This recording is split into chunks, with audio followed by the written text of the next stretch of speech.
Laura Shorter with Pocketbook Sunshine Miniature Golden Retrievers. I'm here with Shelby Radcliffe and her puppy Buddy. And Buddy is about 6 months old. Shelby and her family are training Buddy to be her service dog. I have something called POTS, Postural Orthostatic Tachycardia Syndrome, and I also have CRPS, Complex Regional Pain Syndrome, and I also go blind every day. And it's just temporary, you know, it lasts only a few seconds. It's like someone turning on and off a light switch in your house, which can be pretty annoying. I would say the worst episode I've had, I went blind when I was walking down the steps and I nearly fell down the steps. So due to all my symptoms, all of the things, I decided that a service dog would just be overall beneficial for me and where I was at. I thought it would be worth the try. I mean, obviously there's no 100% guarantee that any puppy that you get will become a full-on service dog. And so I just want to make that clear so people don't get the wrong impression.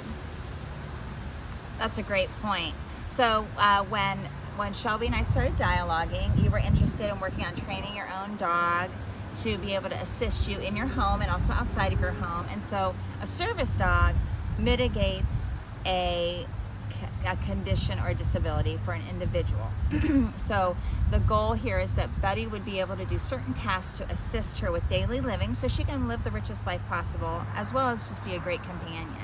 So so we do certain things with our program before the puppies go home to help increase the opportunities for them to be able to be acceptable as service dogs. And so we do prenatal or neonatal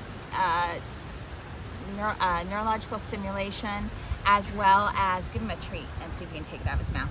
The puppy's got a stick. That's what's going on over here. There we go. Yeah, see if you can leave it or drop it maybe and see if he'll, I don't know. See if he'll take the food. There you go. There you go. Here, give me some treats too and I'll help. It's hard to talk and treat at the same time. Together we'll get this. There he buddy. is. Yeah, we're stick free now. Come here, bud. Okay, so we also do some temperament testing. So we selected Buddy out of an entire litter of puppies because he was the one who seemed to be the best fit for her. He was what we would call a bulletproof or middle of the road puppy. He's not sight sensitive, he's not sound sensitive, he had good confidence, he does well with other dogs, he was pretty laid back, did well with other people. And so now at 6 months old, he's starting in on that older elementary school, early middle school age we're all familiar with in our human children, where, you know, he's pushing limits and learning and they're working through training. And they have at least a couple years of training ahead of them before he will be able to serve in public with her, probably, but they're on this path. And it's a really exciting adventure for them, and I'm just really excited that we get to be a part of it, and that Buddy is the one who gets to do it with them. Hey, Buddy, sit. You want a treat? No, we're not gonna sit. Okay, that's okay. So tell me about some of the things you'd like Buddy to eventually be able to do for you. Since I'm not fully blind, I'm only going to have him do a few types of guiding tasks, such as like finding a chair, say I go blind or I go dizzy, then he's able to get me safely out of harming myself, and as well as alerting to any episodes coming on in advance, so that way I have time to sit down before it even happens, and that will, in the long run, hopefully save me a lot of energy. As well as retrieving different items such as water or salty snacks, which is essential if you have POTS. So those things in itself would be very helpful when I'm unable to do them myself. That's great. All right, so I'm just watching Buddy while we're talking here. There's like a screen door slamming behind our camera woman, Angela, here. The wind is blowing, a storm's coming. And you can see that even Buddy's a little concerned. He's really fairly relaxed. Like, he doesn't really know us. He doesn't remember me, hasn't seen me in 6 months or so. And so I feel like these are the kinds of things you expect in a puppy of this age who's still in training. You know, he's still settling in, and it takes a long time. And then after you do get your dog trained, you continue to work to keep them in shape. You have to keep brushing up those skills so they'll be able to provide you with those needed things. And you're part of a team, right? You have your parents, your brother, your doctors. So part of a service dog also has to do with a team of professionals who support you. We at Pocket Full of Sunshine support all our dogs through the life of them. So Shelby also knows she can call me anytime and I will help any way I can. They have a veterinarian that they know and trust that they're involved in. And when you have trainers or classes, things like that, those are also supports to utilize. Having a service dog is kind of a group effort for one individual because there's so much that goes into it. So this has been a great example of you guys just working on this goal, doing a lot of the basic obedience yourself, and it's just really exciting. It'll be nice to see your progress as things go along. What kinds of things would you advise anybody who wants to try this route of working on doing some of your service dog training yourself? I would say be prepared.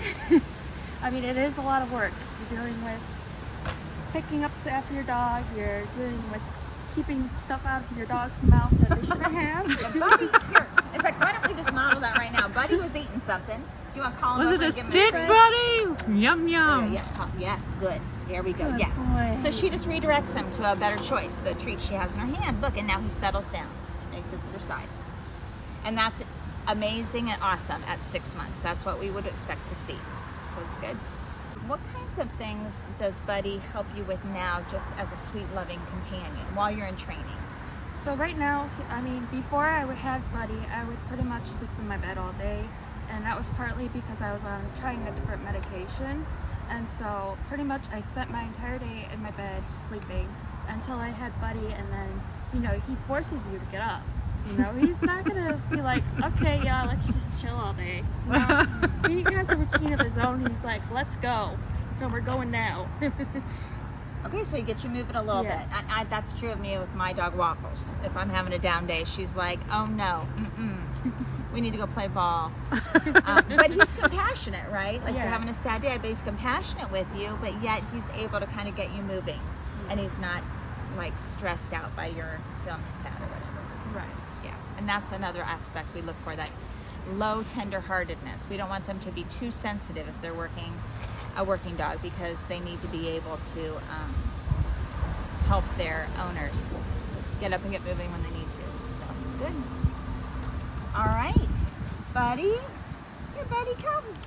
Can I see you? Handsome boy, come. Oh, that's a good boy. Yes, good. Okay, any other thoughts you have that you'd like to share about your journey so far? Good boy. Besides service dogs going out in public, there's also a amount of people who also just use a service dog at home, which is also an option for you if that's what you prefer, where they don't have to be necessarily as strictly obedient as they would in a public setting. So they still do task work for you at your home, but they just don't have to follow as strict of rules in public. All right, well, thank you so much for joining us. This has been awesome, and I'm excited to keep us updated on what's going on with the sweet boy and with you as you two learn to work together. The right team is really important. So I have a little something for you and Buddy. Your own canvas bag from Pocket Full of Sunshine. And then in here, this is a little sticker for your car. It says, I love my miniature golden retriever. A little car sticker, and there's directions in here. And then this is this is called Fetch and Raise by BarkBox. It's a sun toy for fetching. Oh, good. We were just talking about working on Fetch, the Retriever's favorite game. And then this is called Paw Pairings by Paw Tree. It's a superfood seasoning you can sprinkle on food or on like treats, and it's duck medley.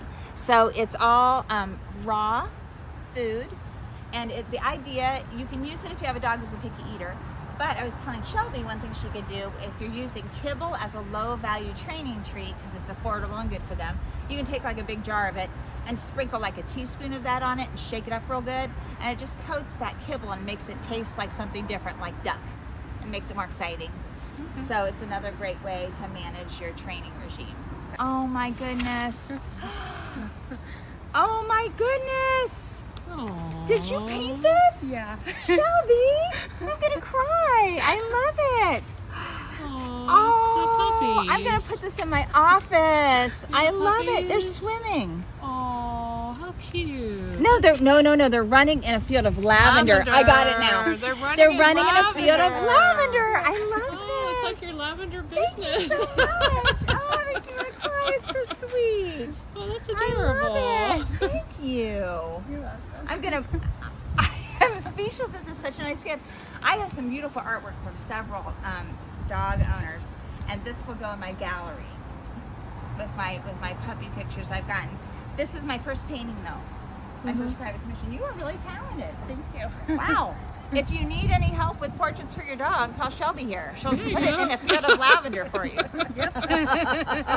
I'm Laura Shorter with Pocketful of Sunshine Miniature Golden Retrievers, enriching lives and bringing hope, one dog at a time.